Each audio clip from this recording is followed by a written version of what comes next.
It's really consistency and mistake-free for both of them. So we are off and running here. So we'll be syncing these guys up here in a few seconds. Looking at it through the speedrun live, we're just behind on them. 1-1. Mammaru339's grabbing the power-up early. jscarbo is electing not to. I'm going to guess that Carbo goes for the 1-3-1-4 power-up grab, where Mammaru339 is going to get fire here at 1-2. Yeah, it's always fun to find out, though, because you never know until, like, 1-4 what is actually going on there.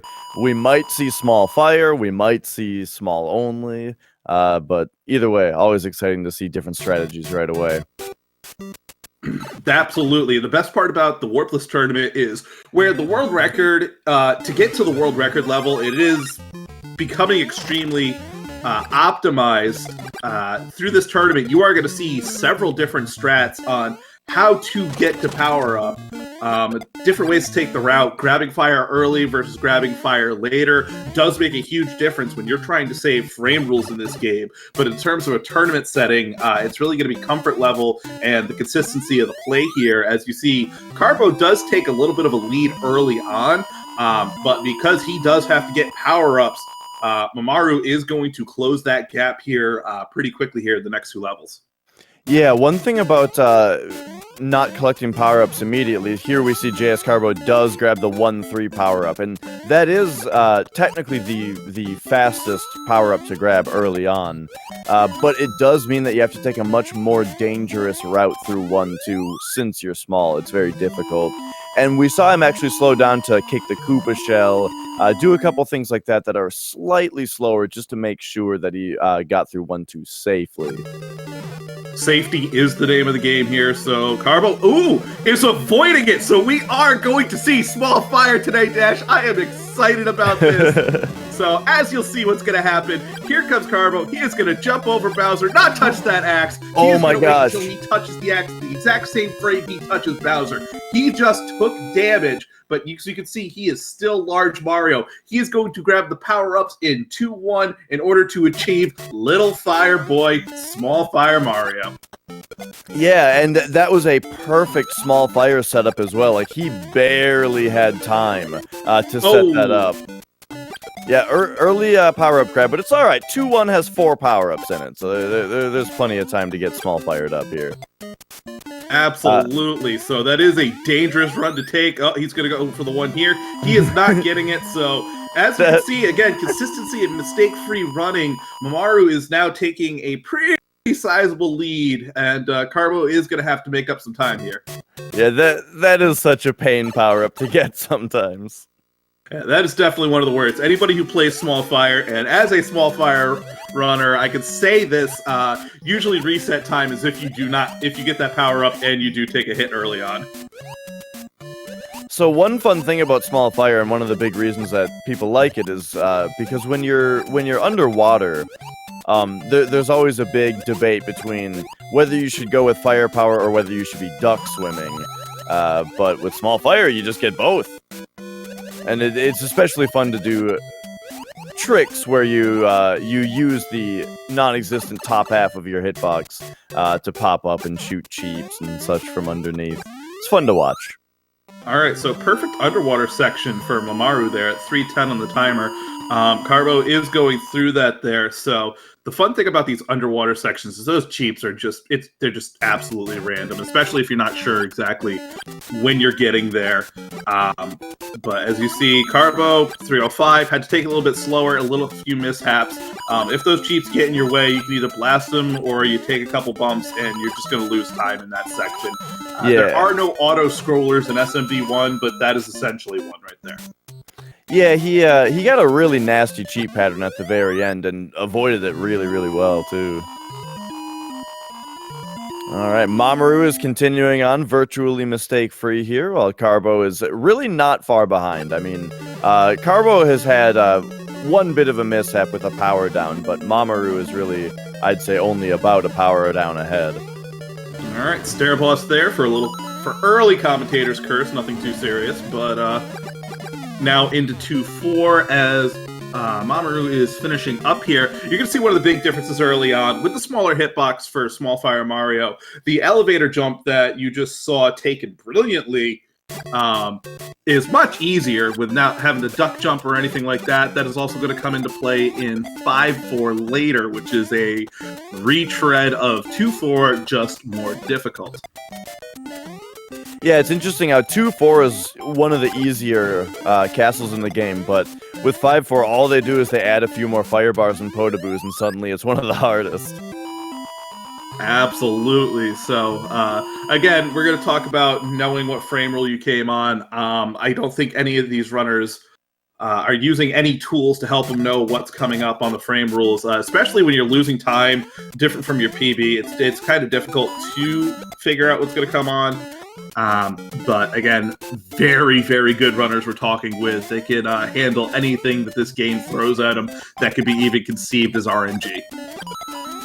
Yeah, it's a tall order to ask someone to know every single frame rule that is possible in a race setting where mistakes can be made. But in the case of like Mammaru right now, he's hardly made a mistake at all so far. So it's possible that he's still familiar with what's in front of him. Absolutely, and you see, could not get the audio over there. JScarbo employing the thank you Goofy strat. You're shooting 2 fireballs in time with the point of the music there. That causes a despawn to make that jump earlier, and it's invalid if you do not say thank you Goofy. Shout out to Goofy Chocobo, runner in the community. So, 3-4 now, and this is the first instance where you would talk about it. Those potaboos and the fire bars are definitely a challenge if you don't know what's coming. You're going to see Mario kind of take a pause here to get this set up, so play it nice and safe. Slides under the forward Bowser, and he is on to World 4. Yeah, it was a really, really good reaction to the Bowser. So it's kind of a rule of thumb is that if he's jumping forward, it's faster to slide under him and shoot him from behind, and if he's not, it's faster to shoot him from the front. But it takes such quick reflexes to be able to figure that out in just like the few frames that you're running towards him. Because the whole screen is scrolling, it's difficult to see which way he's scrolling on top of that. It's nuts. All right, so question in chat. So I'm gonna go over this again. JScarbo has done small fire. It is a glitch in the game. On 1-4, he got the mushroom power up and touched Bowser in the axe on the exact same frame, in which it triggers the damage where he reverts to the hit points, so to speak, of small Mario, but he retains the large Mario frame. And by grabbing the mushroom, he suddenly becomes small, gets that hit point, so to speak, for being Super Mario, and then fire grants him the ability for fire while still maintaining the small Mario sprite and hitbox. Yeah, and it's a pretty common tactic to see runners use because it has the benefits of being small and the benefits of having firepower. So it's preferred for a lot of people during races.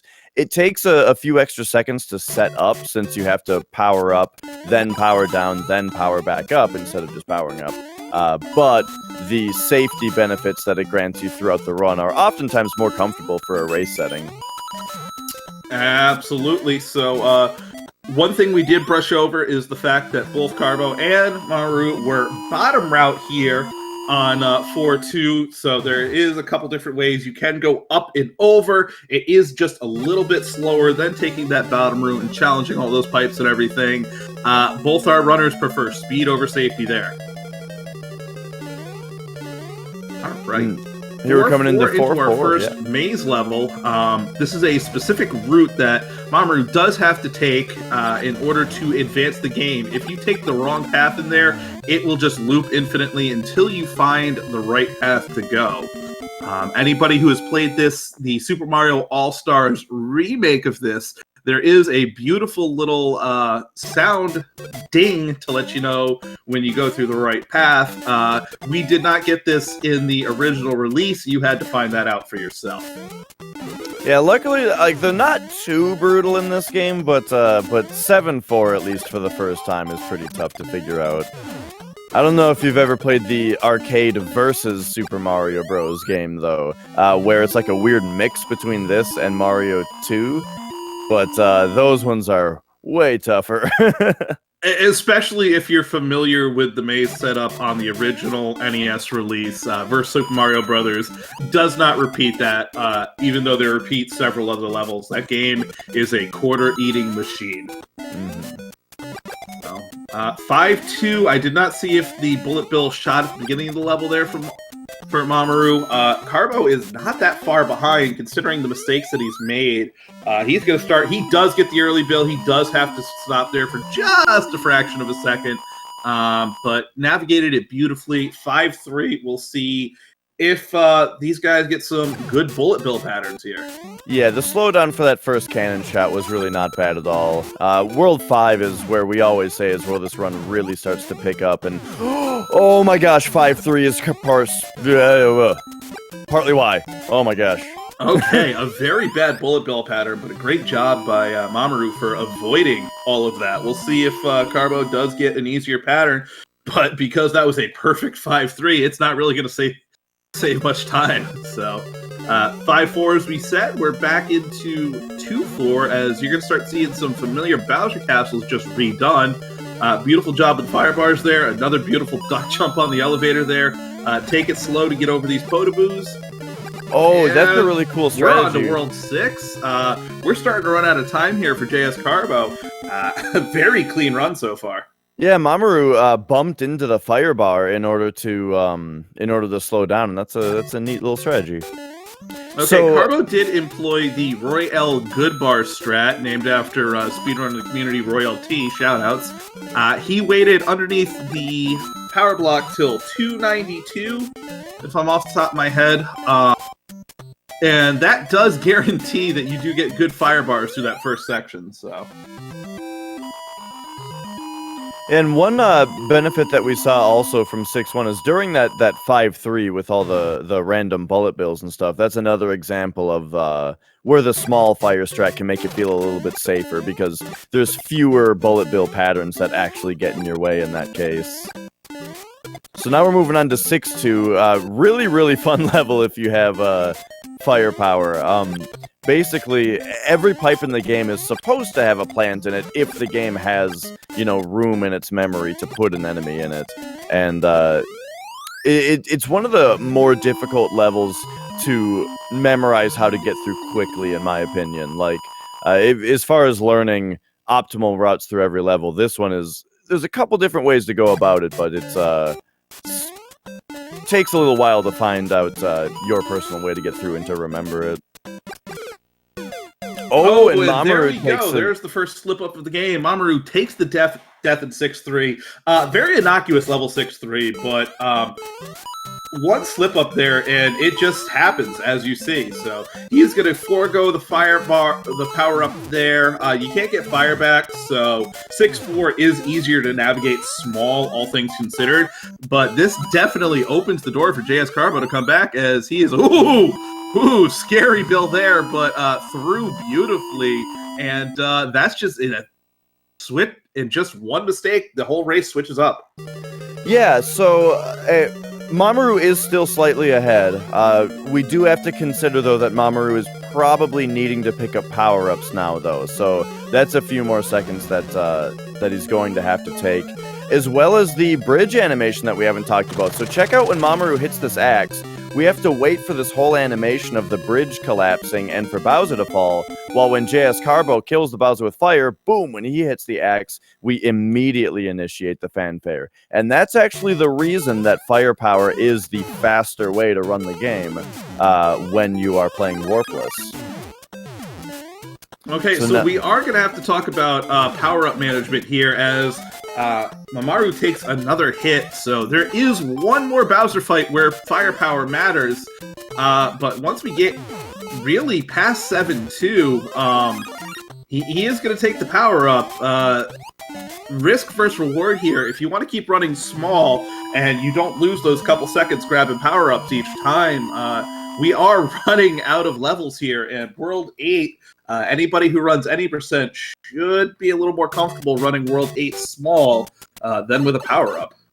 Yeah, for sure. And Mamoru unfortunately picked up one power-up and then missed a jump off of a cannon, fell into a weird spot, and ended up taking a second hit.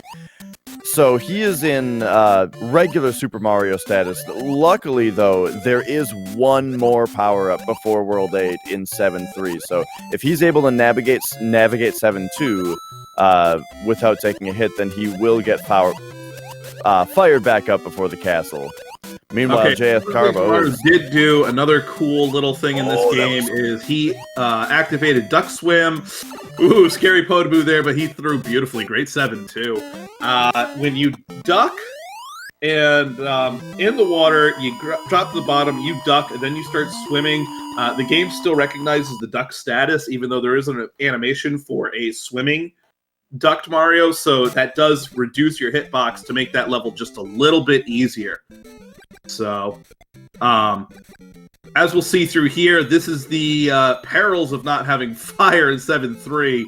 Call back to 2-3. Those cheeps are more plentiful, and you have these Koopas that are really making this level tough. So, Carbo, no problem. Beautiful power-up grab for Mammaru, and really, with the one death, they are still neck and neck pretty much here, coming into 7-4. Yeah, very, very close. So, as I was saying before, those power-up grabs for Mammaru did slow him down enough where, JScarbo was able to take the lead, and gosh, now they're just so close that it could really go either way, depending on how JScarbo allows, really. Very much in control at this point. 7-4, the second of our two maze levels. Same thing as 4-4. Except in 7-4, you do have to be careful. There is a way to trigger an infinite loop and kind of glitch yourself out of being able to take the right path. That is always scary if it ends up creeping up into your mind, but beautifully navigated. World 8, we are on the final world of this run.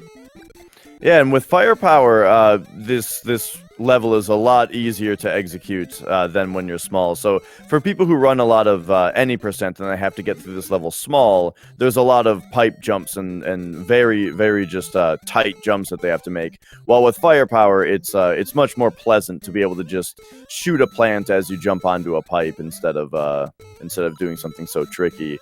The level is still long and pretty tricky.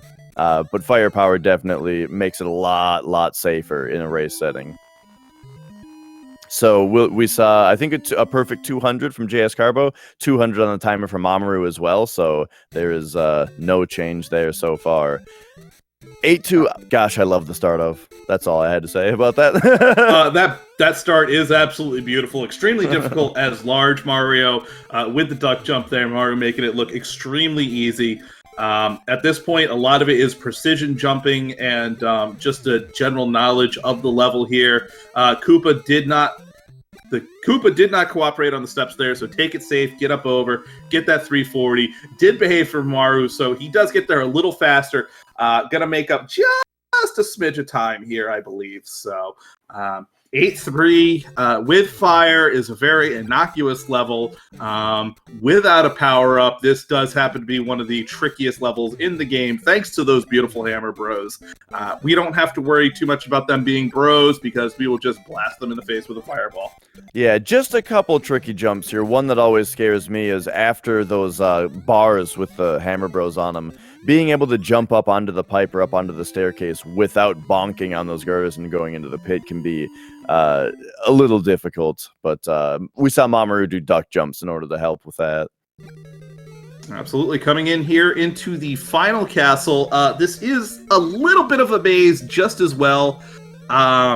Knowing where you take the pipes, you're going to take this first one. Let's see if we get any wall jumps up in here. So down through, gets the first one. In control at this point, it is Carbo's race to win.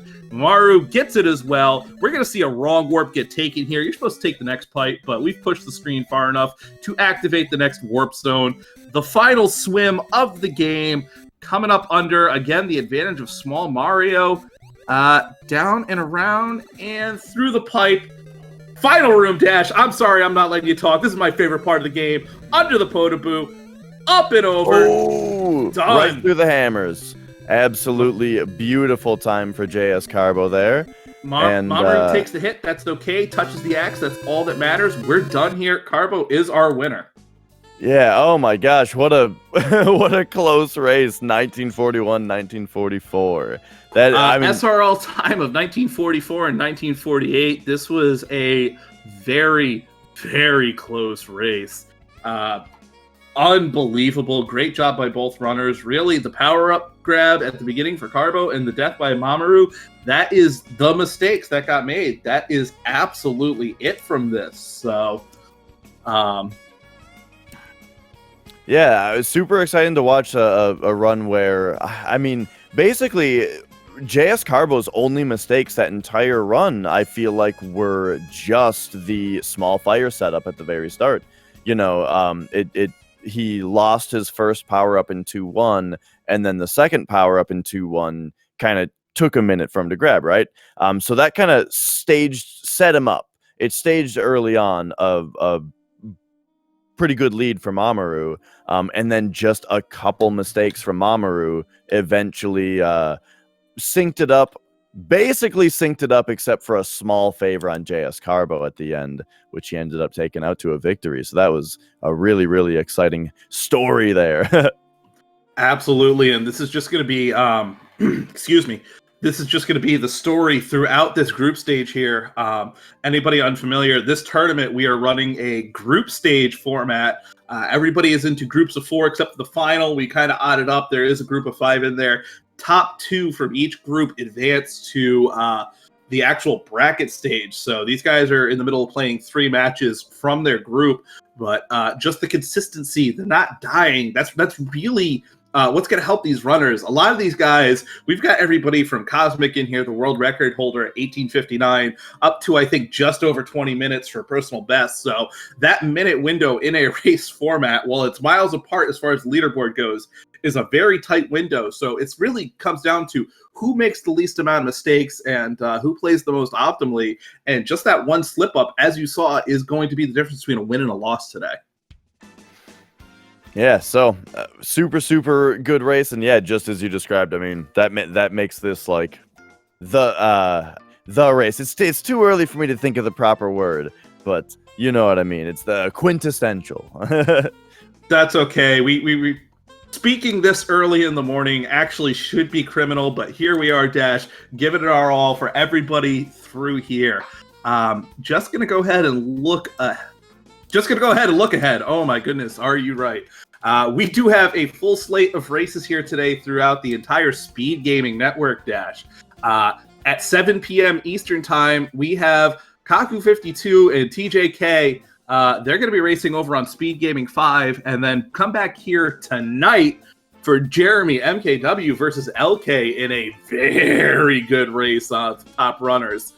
And just a full slate of races over the weekend to go through. Shout outs always to Speed Gaming. Everybody who's in here, please follow all 6 of the channels to stay up to date for what tournaments are running. Even if you're not a fan of Mario, they have every other kind of speedrun tournament going on right now. You'll see Zelda randos, Metroid randos, Zelda Metroid randos, amongst other tournaments, basically for everything Speed Gaming. Find a new Speed game, watch a tournament, find something to love about it. A lot of fun through here. So, any final words, Dash? I think you said it. Yeah, thanks to Speed Gaming for hosting us here, and as well as the actual tournament organizers themselves. And yeah, also there's a Discord for Speed Gaming, so you can join that to stay kept up and be with the community as well. Absolutely. So that is going to do it for us this morning. For Dash Retro, I am the Elder Sport. JS Carbo takes down Mammaru in the group staging here. That's going to do it for us today. Guys, have a great morning. Enjoy your Friday. Have a great weekend. We'll see you later. Thanks.